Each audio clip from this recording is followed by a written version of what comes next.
केंद्रीय वित्त मंत्री निर्मला सीतारमण ने पेश किया आम बजट। आयकर छूट की सीमा 7 लाख तक बढ़ी। सभी वर्गों का रखा गया ख्याल। जनजातियों के कौशल प्रशिक्षण पर जोर। भाजपा और आजसू पार्टी ने की बजट की सराहना। व्यापारियों ने भी किया स्वागत। कहा सभी सेक्टर का रखा गया ध्यान। झामुमो और कांग्रेस ने कहा चुनावी बजट।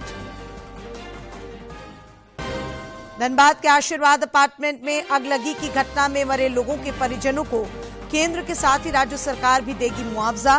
झारखंड हाई कोर्ट ने लिया संज्ञान। कल होगी सुनवाई। और बीएयू का दीक्षांत समारोह कल। राज्यपाल रमेश बैस 3 शैक्षणिक सत्रों के विद्यार्थियों के बीच बांटेंगे डिग्रियां। 24 विद्यार्थियों को मिलेगा गोल्ड मेडल।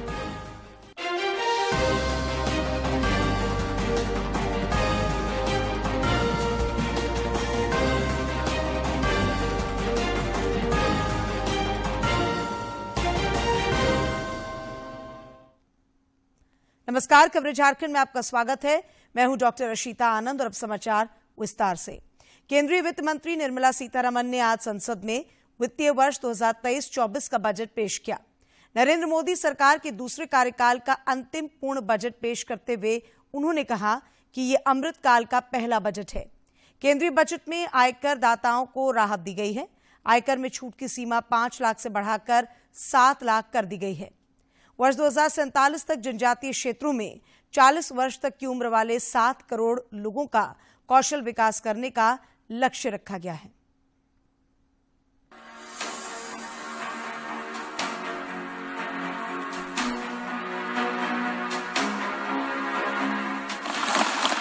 वित्त मंत्री निर्मला सीतारमण ने संसद में पेश किया अमृतकाल का बजट। साल 2023 और 24 में देश के विकास पर कुल 45 लाख करोड़ रुपए खर्च करने का प्रावधान किया गया है। यानी बजट का साइज 45 लाख करोड़ रुपए का है। वहीं दुनिया में महामारी और युद्ध की विभीषिका के बावजूद भारत की विकास दर 7% रहने का अनुमान जताया गया है। वित्त मंत्री ने बीते 9 साल के दौरान सरकार की उपलब्धियों को सदन में रखा। उन्होंने बताया कि भारत में प्रति व्यक्ति आय में इस दौरान दोगुने का इजाफा हुआ है। साथ ही भारतीय अर्थव्यवस्था 10वें स्थान से उठकर अब 5वें स्थान पर पहुंच चुकी है। वहीं उन्होंने अमृतकाल में जन भागीदारी और समावेशी विकास का खाका रखा।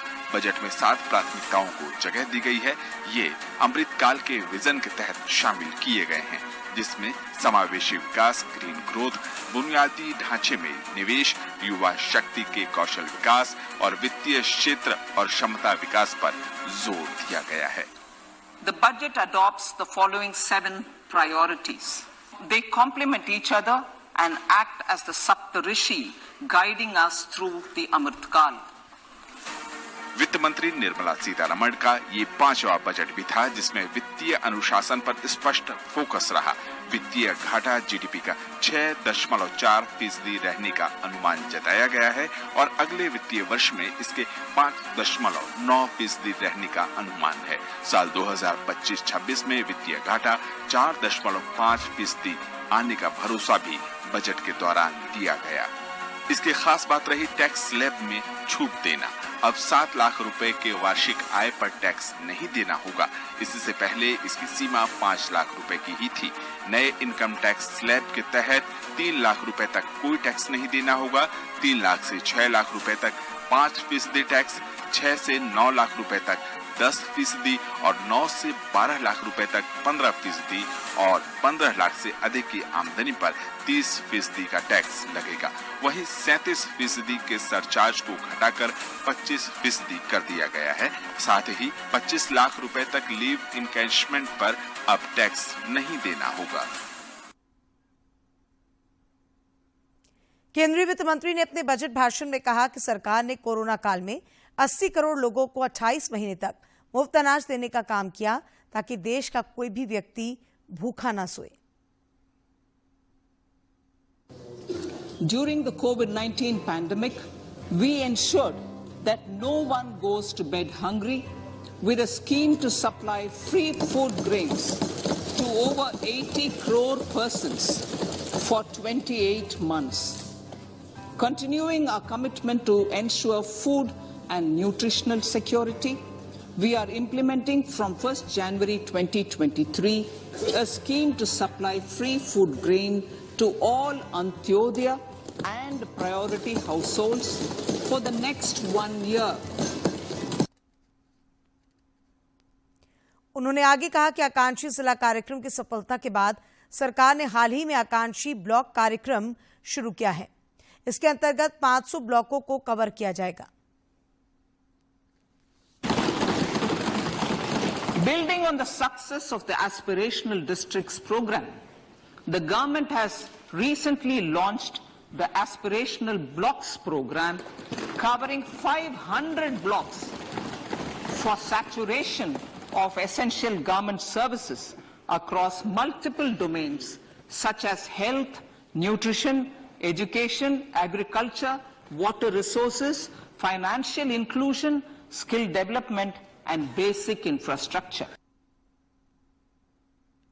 प्रधानमंत्री नरेंद्र मोदी ने बजट पर अपनी प्रतिक्रिया व्यक्त करते हुए कहा कि अमृतकाल का ये पहला बजट विकसित भारत के विराट संकल्प को पूरा करने के लिए एक मजबूत नींव का निर्माण करेगा।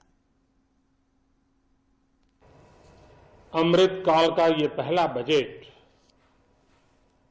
विकसित भारत के विराट संकल्प को पूरा करने के लिए एक मजबूत नींव का निर्माण करेगा। ये बजट वंचितों को वरीयता देता है।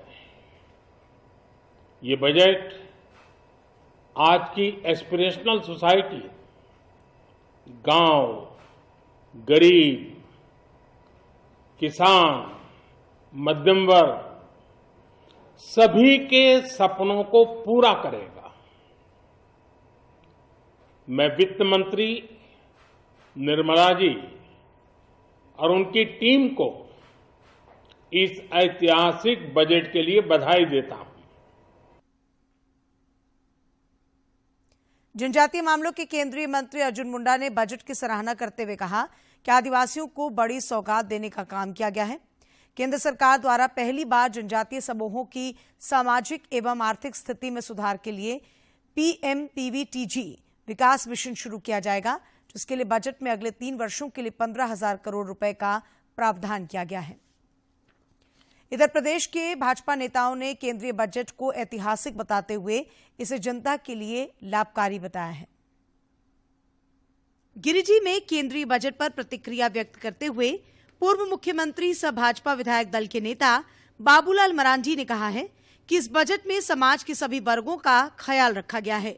बहुत ही अच्छा बजट है। गांव, गरीब, किसान, मजदूर सबको दिखाया, सबका ध्यान रखा गया और रोजगार सृजन करने वाला बजट। भाजपा के प्रदेश अध्यक्ष दीपक प्रकाश ने बजट को ऐतिहासिक बताते हुए कहा कि इससे देश की आधारभूत संरचना मजबूत होगी। प्रधानमंत्री जी ने कहे इस बजट में कई ऐसे प्रावधान किए गए हैं, जैसे स्पेशल पैकेज की बात। दूसरा उसमें उल्लेख किया गया है कि उसमें कोविड के कालखंड में जो हमारे MSME के लोग थे, जो परेशान थे, जो आर्थिक रूप से पिछड़ गए थे, वैसे लोगों को रिलीफ देने की भी बात की गई है। केंद्रीय शिक्षा राज्य मंत्री अन्नपूर्णा देवी ने बजट को विकासोन्मुख बताया है। गिरिडीह में पत्रकारों से बातचीत में उन्होंने कहा कि बजट में आम आदमी का ख्याल रखा गया है। नौकरी पेशा लोगों को आयकर में छूट दी गई है। इस बजट में आम आदमी पर विशेष ध्यान दिया गया है। ऐसे भी हमेशा से भारतीय जनता पार्टी का यह लक्ष्य भी रहा है, आम लोगों को साथ लेकर चलना। और इसमें हम देखें तो जो मध्यम वर्गीय जो बात करते हैं, तो निश्चित रूप से इसमें इनकम टैक्स में के स्लैब में भी 7 लाख तक का ये किया गया। जो आमदनी 5 लाख तक में पहले था लगता था टैक्स, इस बार 7 लाख किया गया है। तो इससे बहुत बड़ी राहत जो नौकरी करने वाले उनके लिए बहुत बड़ी राहत इसमें मिलेगी। भाजपा नेताओं ने कहा कि केंद्र सरकार ने सभी प्रक्षेत्रों को ध्यान में रखकर संतुलित बजट तैयार किया है, जिससे विकास को और गति मिलेगी। गिरिडीह से रमेश प्रभाकर की रिपोर्ट। भारतीय जनता पार्टी के राष्ट्रीय उपाध्यक्ष एवं पूर्व मुख्यमंत्री रघुवर दास ने कहा है कि ये बजट भारत के नवनिर्माण को दर्शाता है। उन्होंने कहा कि ये बजट विकास को गति देगा और रोजगार को बढ़ावा मिलेगा। यह बजट विकास को गति देगा, रोजगार को बढ़ावा देगा। साथ ही साथ इस बजट में गांव, गरीब, किसान, मजदूर, युवा और महिला को सशक्तिकरण करेगा। अगर एक लाइन में इस बजट को हम कहें तो सही अर्थों में यह बजट आत्मनिर्भर भारत की अर्थव्यवस्था वाला बजट का। आजसू पार्टी के प्रमुख सुदेश कुमार महतो ने कहा कि केंद्र सरकार का ये बजट हर वर्ग की उम्मीदों और राष्ट्र के समग्र विकास की अपेक्षाओं एवं आकांक्षाओं को पूरा करने वाला है। उन्होंने बजट का स्वागत करते हुए कहा कि केंद्रीय वित्त मंत्री द्वारा बजट में सभी वर्गों का ख्याल रखना और खासकर मध्यम वर्ग को बड़ी राहत देना सराहनीय कदम है। झारखंड मुक्ति मोर्चा ने केंद्रीय बजट को चुनावी बजट बताया है। पार्टी ने कहा कि बजट में मध्यम वर्गीय लोगों की आंख में धूल झोंकने का काम हुआ है। इधर प्रदेश कांग्रेस अध्यक्ष राजेश ठाकुर ने बजट पर प्रतिक्रिया व्यक्त करते हुए कहा कि इनकम टैक्स राहत के मामले में सरकार ने मिडिल क्लास और कर्मचारी वर्ग को झुंझुना थमाने का काम किया है। केंद्रीय बजट में किसानों का विशेष ख्याल रखा गया है। ग्रामीण क्षेत्रों में एग्री स्मार्ट ऐप्स खोलने के लिए कृषि बढ़ावा कोष को स्थापित किया जाएगा। सरकार किसानों, विशेषकर छोटे एवं सीमांत किसानों के लिए सहकारिता आधारित विकास मॉडल को बढ़ावा देगी। किसानों के हित में पूर्व से चलाई गई योजनाओं को आगे भी जारी रखा जाएगा। हमारे समाचार संपादक ने कुछ किसानों से इस संबंध में बातचीत की। मोदी 2.0 का ये संपूर्ण आखिरी बजट है जिसमें उन्होंने किसानों को भी कई सौगातें दी हैं। हमारे साथ झारखंड के कुछ प्रगतिशील किसान हैं और साथ ही साथ ये रुचि रखते हैं कि किस तरीके से जो इस बजट में घोषणाएं की गई है वो किसानों पर कितना इम्पैक्ट करेगा। जैसे बागवानी योजना जो है उसे लागू करने की बात की गई है, स्टार्टअप को बढ़ावा देने के कृषि के क्षेत्र में उस पर बात की गई है, साथ ही साथ प्रधानमंत्री किसान सम्मान निधि योजना है उसे भी कंटिन्यू रखा गया है। तो तमाम ऐसी घोषणाएं इस बजट में की गई है। किसानों की क्या प्रतिक्रिया है, कैसा ले रहे हैं, कैसा बजट है? जी बहुत बहुत धन्यवाद मोदी जी को। उनको 10 में 10 नंबर दिया जाए फिर भी कम है। हम तो चाहेंगे 20 नंबर उनको दे। इतनी अच्छी बजट सभी वर्ग को ध्यान में रखते हुए, खास करके किसानों के हित में तो भाई पूरे देश के किसान झूम उठे हैं इससे। उनको धन्यवाद। महिलाओं के लिए तो बहुत है कि किसान जो महिलाएं हैं उनको बढ़ावा देने के लिए तो कोशिश हुई है, साथ साथ वो अगर पैसे जमा करती हैं, अगर अपना बचत करती हैं तो उन पे ज्यादा इंटरेस्ट भी मिलेगा। जी बेशक अभी जो हमारा बजट आया है महिलाओं को लेकर के, विशेष कर अगर बात करें महिला किसानों को लेकर के, तो ये बहुत अच्छा सराहनीय बजट कह सकते हैं हम लोग। और जैसे कि महिला किसान खेती बाड़ी से जुड़ी हुई है और अभी जो मोदी जी ने मिलेट वर्ष के रूप में घोषणा किया है इस वर्ष को, तो निश्चित तौर पर अगर हम मोटे अनाज को लेकर के गंभीर हैं और करते हैं खेती, उसको वैल्यू एडिशन करके अगर हम बहुत सारे उत्पाद बना करके भी बेचते हैं तो वो भी हमारे स्वयं सहायता समूह के माध्यम से बिक्री करके हम लोग एक अच्छा मुनाफा उससे भी अर्न कर सकते हैं। तो आप लोग क्या मोटे अनाज की खेती करेंगे? जी। कैसा लगा आज बजट? बहुत अच्छा बजट है, किसानों के हित में बजट है। तो किसानों के हित में बजट है, कैसा लगा? बहुत अच्छा लगा सर। आज का बजट उनके पुनः एक बार धन्यवाद मोदी जी को, माननीय मोदी जी को और हमारे वित्त मंत्री जी को कि इस तरह का जो हमारे किसानों के लिए लाए हैं मोटा अनाज के लिए, चूंकि विलुप्त होते जा रहा था, लोग उस पर आदमी छोड़ चुका था, तो अगर उस पर आदमी पुनः उस पर आ रहे हैं, लौटा रहे हैं मोदी जी, तो इनका श्रेय तो जाता है कि मोदी जी, श्रेय मोदी जी को जाता है। रागी आपके झारखंड में बहुत होता है, आप लोग उपजाएंगे अब ज्यादा? बिल्कुल बिल्कुल, पहले भी उपजाते थे और मैं मोदी जी से एक और आग्रह करना चाहता हूं कि जो हमारे भारतवर्ष में मनरेगा योजना चलती है उन्हें भी अगर किसानों के खेतों तक उतारा जाए तो किसानों को बहुत बड़ा लाभ होगा इससे। तो उम्मीद भी है और बजट में जिस तरह से इनके चेहरे पे खुशी भी है। कितना खुश हैं बजट से? हम बहुत खुश हैं सर। और जो मोटा अनाज के बारे में अभी चर्चा जो कर रहे हैं मोदी जी, मैं सभी झारखंड वासियों चाहे पूरा देश के जितना किसान हैं सभी किसान भाइयों से मैं अनुरोध करती हूँ कि जो मोटा अनाज जो छोड़ते जा रहे हैं उसको अपनाएं, कहीं कि पतला अनाज खा खा के तरह तरह का बीमारी अभी हो रहा है। तो यूनाइटेड नेशन में भी घोषित किया है कि ये जो वर्ष है वो मिलेट वर्ष है और देखिए महिलाएं कितनी उत्साहित है। तो मतलब लगता है कि ये जो सेहत आपका सुधरेगा, साथ साथ वित्तीय सेहत भी सुधरेगा मिलेट से। जी सर, यह हमारा सेहत सुधरेगा और पूरे समाज के लिए बहुत अच्छा है। हम लोग प्राकृतिक जो हमारा ये हो रहा है खेती, इसमें मोदी जी को बहुत बहुत धन्यवाद और उन्हें बहुत बहुत। कितना खुश है इस बजट को, संतुष्टि हुई बजट से? बहुत खुश हैं। और हम लोग अभी गाय पालन भी करते हैं, तो उसी का माध्यम से जैविक खेती का गाय का पेशाब से खाद बना रहे हैं। खाद यूरिया का इस्तेमाल महिलाएं नहीं करेंगी? जी नहीं। अभी जितना होगा ऑर्गेनिक ही खेती से अभी करते हैं और गांव में भी करवाने का ही कोशिश क्या कर रही हैं गांव के भी किसान लोग, ताकि जो पहले रासायनिक खेती करते थे उससे तरह तरह का बीमारी आता था, छोटा बच्चा का सबको कुपोषण उसी कारण होता था और हमारा जमीन बंजर के रूप में होते जा रहा है। कितना बजट से खुश हुई आप? बजट से बहुत खुश हूँ सर। जो हमारे नरेंद्र मोदी जी हम लोग को जो उत्साहित कर रहे हैं मोटे अनाज को लेके, तो जैसे पहले से ही हम लोग मोटे अनाज को करते आ रहे हैं और अभी कुछ छूटा है, अगर सहयोग मिलेगा तो हम लोग और आगे बढ़ाएंगे। और इसको सभी भारतवर्ष की सभी किसान भाइयों बहनों से सभी से कहना चाहती हूँ कि हम लोग मोटे अनाज को लेके बहुत गंभीर हो जाएंगे। तो मोटे अनाज को लेकर गंभीर हो जाइए, जिस तरीके से सरकार गंभीर हुई है और मिलेट वर्ष ये मनाया जा रहा है। और साथ ही साथ आप देख सकते हैं कि बजट को लेकर ये जो हमारे पैनल में लोग यहाँ बैठे हुए थे, जो प्रगतिशील किसान है झारखंड के, वो कितने उत्साहित है। निश्चित तौर पर किसानों को आने वाले दिनों में और आत्मनिर्भर बनाएगा। रांची स्थित चेंबर भवन में संसद में पेश केंद्रीय बजट का सीधा प्रसारण देखने की व्यवस्था की गई थी, जिसमें काफी संख्या में व्यवसायियों ने हिस्सा लिया। व्यापारियों ने एक स्वर से कहा कि बजट में हर वर्ग को राहत दी गई है। Jharkhand chamber of commerce and industries के अध्यक्ष किशोर मंत्री ने कहा कि बजट में इंफ्रास्ट्रक्चर, कृषि और हाउसिंग पर विशेष फोकस किया गया है, जिससे बाजार में नकदी की उपलब्धता बनी रहेगी और एमएसएमई सेक्टर को बढ़ावा मिलेगा।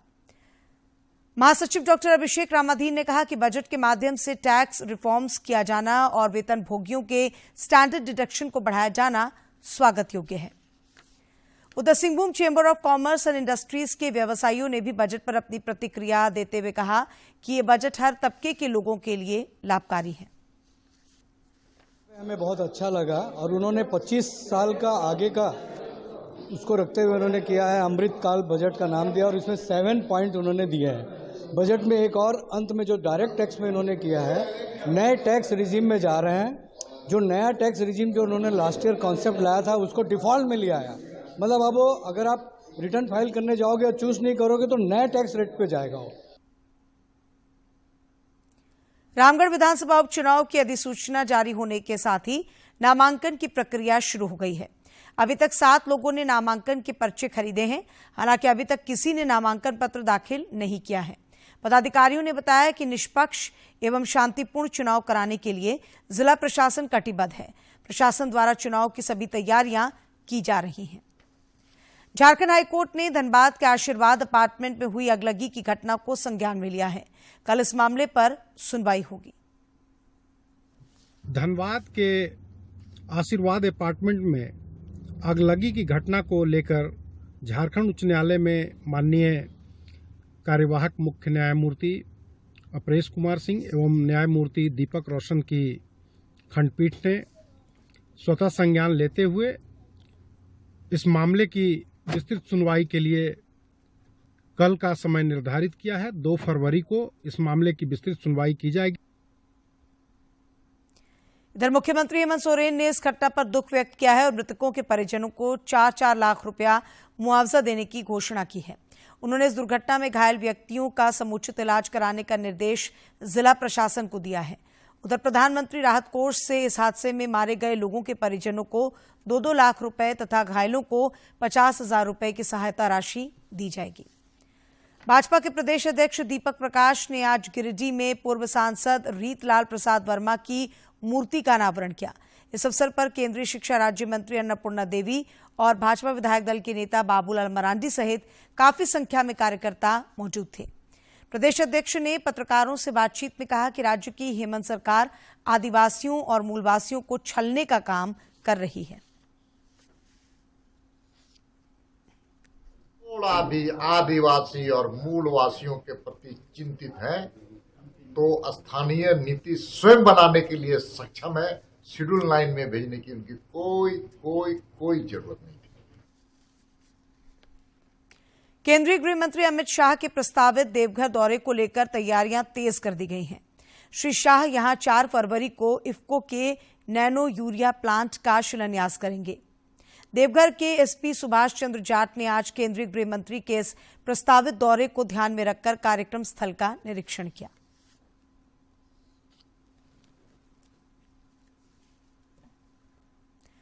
कौशल भारत कुशल भारत के नारे के साथ स्किल इंडिया अभियान को मजबूत बनाने के उद्देश्य से आज रांची के सीएमपीडीआई सभागार में एक विशेष कार्यशाला का आयोजन किया गया। भारत सरकार के कौशल विकास विभाग की ओर से आयोजित अप्रेंटिस ट्रेनिंग सह जागरूकता कार्यशाला में दूरदर्शन समेत कई विभागों के अधिकारी भी शामिल हुए। कार्यशाला को बतौर मुख्य अतिथि सीएमपीडीआई के सीएमडी मनोज कुमार ने संबोधित किया। इस दौरान डीजीटी के जीएम एसके गुप्ता ने कार्यशाला के महत्व पर प्रकाश डाला।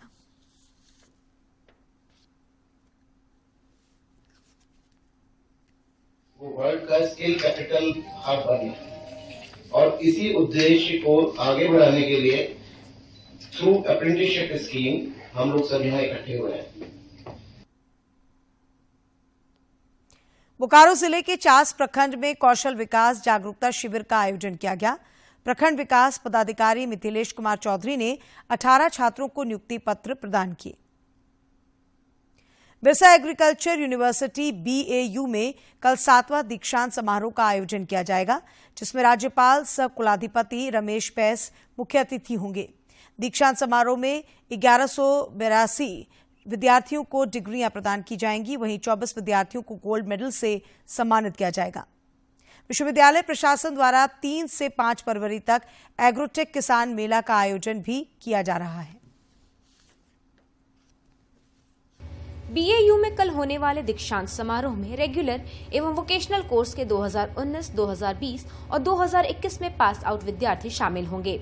दीक्षांत समारोह में 1182 विद्यार्थियों को डिग्रियां प्रदान की जाएगी, वहीं 24 विद्यार्थियों को गोल्ड मेडल से सम्मानित किया जाएगा। इसमें से 3 को चांसलर गोल्ड मेडल और 21 को विश्वविद्यालय गोल्ड मेडल दिया जाएगा। तो चांसलर मेडल के लिए 3 कैंडिडेट है। स्वप्निल है जो 17-18 बैच की है, 2019 में पास आउट, और 18-19 बैच का 2020 में पास आउट है एम देवेंद्र।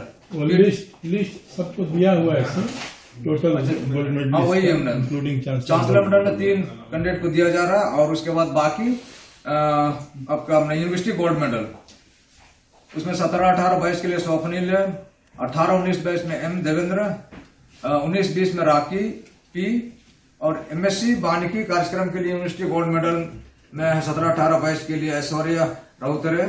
विश्वविद्यालय परिसर में 3 से 5 फरवरी तक एग्रोटेक किसान मेला का आयोजन किया जाएगा, जिसमें कृषकों और युवा उद्यमियों को कृषि, पशुपालन, वानिकी, मत्स्य पालन एवं खाद्य प्रसंस्करण से संबंधित आधुनिक तकनीकों की जानकारी दी जाएगी। मेले में अंतर्राष्ट्रीय मिलेट वर्ष 2023 की झलकी भी दिखेगी।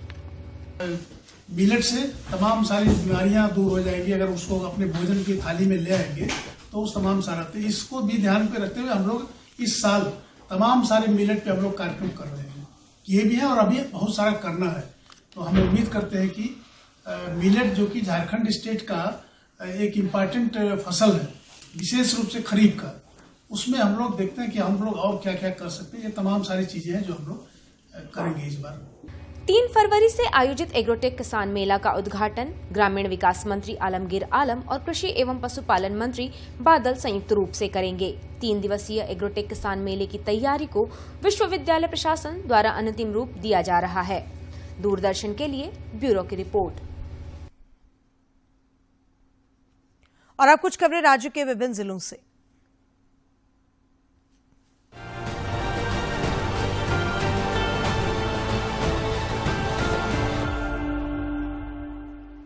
रांची के जिला परिवहन पदाधिकारी प्रवीण प्रकाश के नेतृत्व में रातू रिंग रोड, पिठोरिया और करमटोली में जांच अभियान चलाया गया। इस दौरान 158 वाहनों के कागजातों की जांच की गई। सही कागजात नहीं पाए जाने पर 28 वाहनों से 5,58,950 रुपए जुर्माना वसूला गया। साथ ही 12 वाहनों को जब्त कर लिया गया। राजधानी रांची के सुखदेव नगर इलाके के रागिनी स्टोर में आग लग गई, जिस पर समय रहते काबू पा लिया गया। आग लगने की वजह से रागिनी स्टोर में रखे सामान जलकर राख हो गए। फिलहाल कितने की क्षति हुई है, इसका आंकलन किया जा रहा है। धनबाद के रिकवरी एजेंट उपेंद्र सिंह को अज्ञात अपराधियों ने गोली मारकर हत्या कर दी। ये घटना पीके रॉय कॉलेज के पास घटी। उपेंद्र सिंह को घायल अवस्था में अस्पताल में भर्ती कराया गया, जहां के चिकित्सकों ने उन्हें मृत घोषित कर दिया। बताया जा रहा है कि उपेंद्र सिंह अपने बच्चे को कॉलेज छोड़ने आए थे। इसी दौरान पहले से घात लगाए 2 अपराधियों ने उन्हें गोली मार दी। मधुबन के समेत शिखर मैदान में आयोजित 8 दिवसीय महाप्रतिष्ठा महोत्सव में भक्ति की गंगा बह रही है। आज सुबह मुनि प्रसन्न सागर जी महाराज के सानिध्य में कई भक्तों ने जैनेश्वरी मुनि से दीक्षा ली। मुनि प्रसन्न सागर जी महाराज ने नमोकार मंत्र के बीच पंच कल्याण महोत्सव में दीक्षा ली। मनरेगा आयुक्त ने दीनदयाल ग्राम स्वावलंबन योजना के कार्यों को गति देने और ग्रामीणों को स्वावलंबी बनाने के लिए BLM के साथ बैठक की। इस दौरान उन्होंने योजनाओं की समीक्षा के साथ कई आवश्यक दिशा निर्देश भी दिए। सेंट्रल कोल फील्ड्स लिमिटेड के सहयोग से रांची स्थित इक्फाई विश्वविद्यालय में green mining the global need विषय पर एक सेमिनार का आयोजन किया गया। सेमिनार में सेंट्रल कोल फील्ड्स के CMD PM प्रसाद, CMPDI के CMD मनोज कुमार और KL विश्वविद्यालय के पूर्व कुलपति डॉक्टर GL दत्ता सहित अन्य वक्ताओं ने संबोधन दिया। पूर्व शिक्षा मंत्री गीता शिवराव ने गुमला जिले के सिसई में 8 दिनों से अनिश्चितकालीन हड़ताल पर बैठी सहियाओं से मुलाकात की। उन्होंने सहियाओं की समस्याओं को सुनने के बाद सरकार से मांगे पूरी कराने की दिशा में पहल करने का भरोसा दिया। मालूम हो कि सिसई प्रखंड के 185 सहिया बीते 24 जनवरी से अपनी मांगों को लेकर हड़ताल पर हैं। कोडरमा की पुलिस अधीक्षक ने आज जयनगर थाना का निरीक्षण किया। इस दौरान उन्होंने थाने की पंजियों का अवलोकन किया। साथ ही स्थानीय पुलिस पदाधिकारियों को आवश्यक दिशा निर्देश भी दिए। उन्होंने थाना परिसर की साफ सफाई की हिदायत भी दी। जामताड़ा पुलिस ने 3 साइबर अपराधियों को गिरफ्तार कर जेल भेज दिया है। इन अपराधियों के पास से 11 मोबाइल और 12 फर्जी सिम कार्ड बरामद किए गए हैं। कोडरमा के चंदवारा प्रखंड में उप विकास आयुक्त ऋतुराज ने खिलाड़ियों के बीच फुटबॉल किट का वितरण किया। इस दौरान प्रखंड विकास पदाधिकारी संजय यादव सहित कई अन्य अधिकारी मौजूद थे। खिलाड़ियों ने फुटबॉल किट मिलने पर प्रसन्नता जाहिर की। धनबाद जिले के सरायढेला पुलिस ने चोरी की एक घटना का उद्भेदन करते हुए चुराए हुए जेवरात और पैसे बरामद करते हुए 2 अपराधियों को गिरफ्तार कर जेल भेज दिया है। कांग्रेस विधायक शिल्पी नेहा तिर्की के नेतृत्व में वीर बुद्धू भगत स्मारक समिति का एक प्रतिनिधिमंडल रांची के उपायुक्त से मिला। प्रतिनिधिमंडल ने चान्हो प्रखंड के सिलागाई में आयोजित होने वाले वीर बुद्धू भगत जयंती समारोह सह विकास मेले के संदर्भ में बातचीत की। लातेहार पुलिस ने बेंदी गांव से लेवी वसूलने आए 2 अपराधियों को गिरफ्तार किया है। इनके पास से 1 पिस्टल, 6 जिंदा कारतूस, मोबाइल और उग्रवादी संगठन के पर्चे बरामद किए गए हैं। सिमडेगा में कृषि विभाग द्वारा आयोजित गांधी मेले में कल किसानों के बीच पुरस्कार का वितरण किया गया। इस मेले में किसानों द्वारा अपने उत्पादों को प्रदर्शित किया गया था, जिनमें से चयनित किसानों को पुरस्कृत किया गया।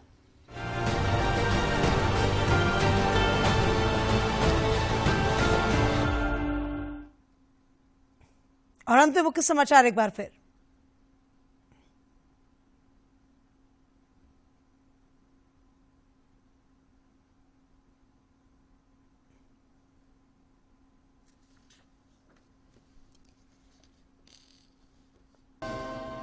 केंद्रीय वित्त मंत्री निर्मला सीतारमण ने पेश किया आम बजट। आयकर छूट की सीमा 7 लाख तक बढ़ी। सभी वर्गों का रखा गया ख्याल।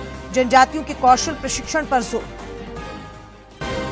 भाजपा और आजसू पार्टी ने की बजट की सराहना। व्यापारियों ने भी किया स्वागत। कहा सभी सेक्टर का रखा गया ध्यान। झामुमो और कांग्रेस ने कहा चुनावी बजट।